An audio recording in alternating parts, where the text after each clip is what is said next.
आज मुझे खुशी है, अरविंद जी आए हैं, मान साहब आए हैं, आपके राज्यसभा के मेंबर जी, इनका मैं स्वागत कर रहा हूं। और क्यों आए अलग बताने की आवश्यकता नहीं है। बहुत दिनों से हम मिलना चाहते थे और बीच में मैंने जैसे कहा कि पूरे देश में से जो प्रमुख नेतागण हैं वो संपर्क करना चाहते हैं, कर भी रहे हैं। मेरी बात हो रही है और अपने देश को अधिक मजबूत बनाने के लिए हम मिलकर क्या कर सकते हैं, यही हमारे बीच में एक जो विचारधारा कहते हैं वही विचारधारा है कि देश को अधिक मजबूत कैसे बनाया जाए।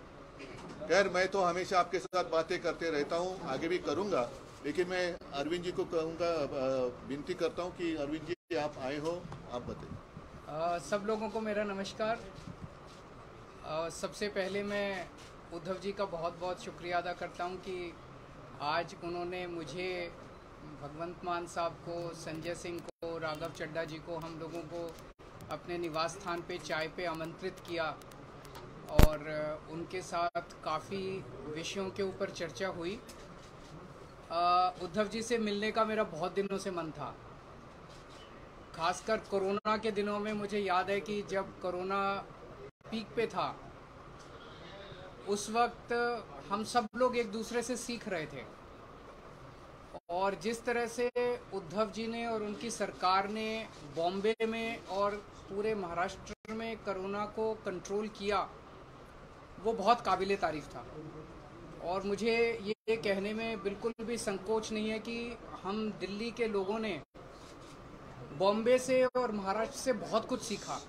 इनकी कई सारी प्रैक्टिसेस होती थी जो कि बहुत अच्छी थी, जिनको हम दिल्ली में अपनाते थे, दिल्ली में हम उसको लागू करते थे।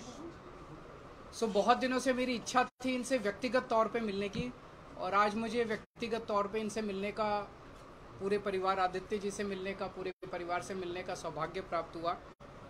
और हमने बहुत सारी चीज़ों के ऊपर चर्चा भी की। आज देश के जो हालात हैं उनके ऊपर हमने चर्चा की। आज देश का युवा जो है वो बेरोज़गारी से बुरी तरह से त्रस्त है। पढ़ लिख के लोगों को, बच्चों को नौकरी नहीं मिल रही है। बड़े बड़े उनसे वादे किए गए थे कि 2 करोड़ नौकरी देंगे, 4 करोड़ नौकरी देंगे, बच्चों को नौकरियां नहीं मिल रही हैं और युवा जो है दर दर की ठोकरें खा रहा है।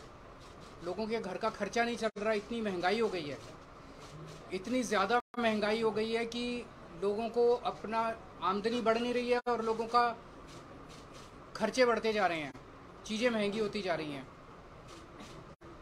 जिस तरह से मौजूदा केंद्र सरकार कुछ चंद पूंजीपतियों को फ़ायदा पहुंचाने के लिए एक तरह से पूरे देश को गिरवी रख रही हैं, सारे देश के संस्थानों को बेचती जा रही हैं। अब एक बहुत बड़ा आज सुनने में आया कि LIC जो है वो LIC भी अब धीरे धीरे घाटे में जाने लगेगा। करोड़ों करोड़ों लोग, जिन लोगों ने अपनी पूरी जमा पूंजी LIC के अंदर जमा कराई थी, उन लोगों का क्या होगा। इन कई सारे विषयों के ऊपर चर्चा हुई, देश के गंभीर हालात के ऊपर चर्चा हुई। हमारा देश तभी आगे बढ़ेगा जब हम एक दूसरे से सीखेंगे। हमें एक दूसरे से लड़ना नहीं है, हमें एक दूसरे से सीखना है। इस देश की जितनी भी समस्याएं हैं उन सारी समस्याओं का समाधान कहीं ना कहीं देश के अंदर है, पर यह है कि हम आपस में मिलते नहीं हैं, आपस में चर्चा नहीं करते हैं। तो मुझे बहुत अच्छा है कि उद्धव जी से आज चर्चा हुई बहुत, और हम इसको अब आगे मिलते रहेंगे और इस रिश्ते को और आगे लेके जाएंगे। एक ही चीज़ कहूँगा, अभी पिछले दिनों जो कुछ घटनाक्रम घटा, उद्धव जी की पार्टी की चोरी हो गई, उनका सिंबल चोरी हो गया, उनका नाम चोरी हो गया, उनका सारा जो था वो सब चोरी करके ले गए। और मैं एक ही चीज़ कहना चाहता हूँ, इनके पिताजी शेर थे और ये शेर के बेटे हैं, तो पूरा महाराष्ट्र इनके साथ है और मैं पूरी उम्मीद करता हूँ कि सुप्रीम कोर्ट से इनको न्याय भी मिलेगा। और मेरा अपना मानना है कि ये सारे आने वाले चुनाव जो हैं वो स्वीप करने जा रहे हैं उद्धव ठाकरे।